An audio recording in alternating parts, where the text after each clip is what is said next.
joined now by the head coach of the Stars, Rocky Russo, as it is time for Coach's Comments, being brought to you by Southside Auto Tech. Rocky, just everything you wanted from this type of game here tonight, I would imagine. 3-0 win. You go on the road and you claim all 4 points against Fargo. It's so fitting that you guys do this because we were talking before the weekend about how when you faced the Force back in mid-February, it was a couple of games you felt could have gone either way and was a turning point in the season. And you guys are really showing how far you've come since then right here tonight. You know what, for us it was really important for us to come in this building and prove that we could win here. And I thought we played well enough to win last time we were here and didn't get the results we wanted. And they're obviously going to win the West Conference and the regular season and have that home ice advantage until the finals. And so, you know, we wanted to leave that mark in their brain that if we play them at any point, we can win in this building. And we were able to show that we could, and coming in and sweeping is what we needed. You know, we're pursuing that bye, and obviously we don't control our own destiny because Waterloo's got a point on us, but we're going to do everything we can to try to get to that point. As we mentioned before, Waterloo did win tonight, a 4-1 win over Sioux City. But as you mentioned yourself, you guys controlling your own destiny. Fourth consecutive win for the Stars. And we said it before the game, got to get some depth scoring. You got plenty of that here tonight. You mentioned a couple of those guys, and a few of them did cash in who you highlighted before this one. Exciting to see German Yavash get his goal. What a rip, huh? Oh, my gosh. We've seen him in front of the net so much, Rocky. This time he lets one fly. I imagine he's probably going to get a few more shots off like that now after that one. Well, when we were looking to make that trade, part of what I knew about German was his ability to shoot the puck. And so, you know, I think that he's going to be, you know, 20 to 25 goal scorer in this league next year. That's how talented I think that he is. And getting his feet underneath him and playing a consistent game, he's going to get a lot of chances to score. And, man, he can absolutely let it go. So that was a huge goal for us, got us started. And you know, for as big as the crowd was tonight, it was like it was pretty quiet in here. They didn't have a whole lot of energy in the building. They didn't have a whole lot of energy on their bench. And, you know, I've been on the other side of a loss like that. And it's hard to recover from in 24 hours. And I think that they were still feeling the effects of that a little bit last night and doubting themselves. And we were playing with a lot of confidence. Yavash with that big goal, and then you really made the crowd even quieter, doubling up the lead. Cole Krusberg, Rosine with that one-time rocket. Rocky defensemen were firing on all cylinders. There were a lot of one-timers attempted by the defensemen here tonight. It was nice to see that one go in the back of the net. Yeah, that was a drawn play that got executed really well.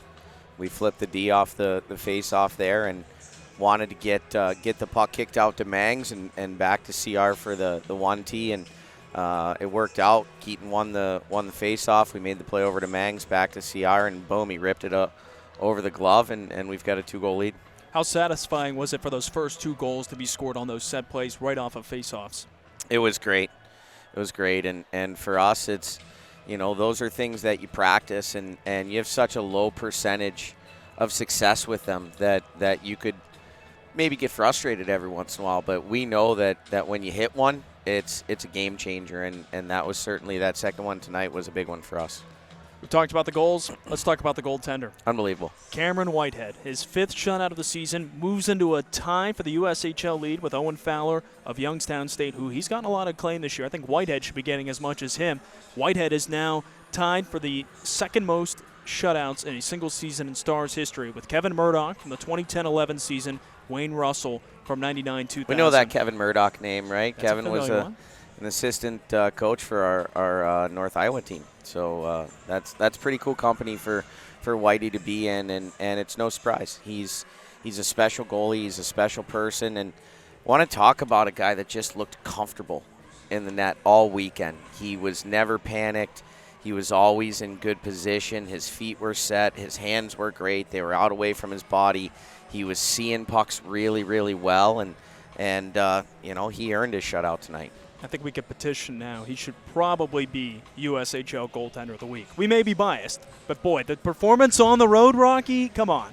You know what? I'd be hard-pressed to think that someone else will get it, but I've said that before. And so hey, whether he gets the accolades from the league or not is irrelevant. The guys in the room know how important he is and what a great job he did for us this weekend. He had a couple of great saves, but the guys played so well in front of him here tonight. There's been games he's kind of had to fight where there's been some lapses in front of him. There's been times where the guys pick each other up, but boy, it just felt like such a complete team effort. We talked about an emotional win last night. I called this one. This was kind of surgical tonight. Yes. We did not veer from our game plan. And we were relentless, and we just continued to make the right play. We talk about being consistent, being predictable. We want to play predictable hockey, and when I say that, that means the other 5 guys on the ice know what you're going to do, and that means we're always on the same page. I thought we played very predictable today, and we frustrated them. We frustrated them a lot to the point where they were trying to stretch, they were trying to bring their D down the walls, like the things that they thought were going to work against us didn't, because our guys embraced some of the changes that we made and were able to really execute them this weekend, which was great to see. If you had told me at the start of this season series that Cole Knuble would have 2 points in 8 games against the Stars, Max Swanson would have 1 assist, I would have thought that's going to require probably a couple of shutouts in the way, which did happen. But now that the season series and the regular season's over, Rocky, break it down. How did you guys shut down that high-octane top line for Fargo of those 2 in Link? Those 2 guys don't like to be hit. They just don't. Like, they're super talented, and I have a ton of respect for both of them. They're great hockey players with big futures, but they do not like to be hit. And we hit them early and often, and we take away their time and space. And if you give them an inch, they're going to take a mile. That's how skilled both of those guys are. But when you don't give them an inch, and they know every time they touch the puck they're going to get hit, then they tend to shy away a little bit, and you see that. I also don't know if the Fargo Force scored a power play goal against us all year long. They did not. It was like 0 for 40 or something. I think I had they were 0 for 3 tonight, correct? Yeah. So that's 0 for 32. 0 for 32. What a PK display by our guys against, arguably one of the best teams in the league.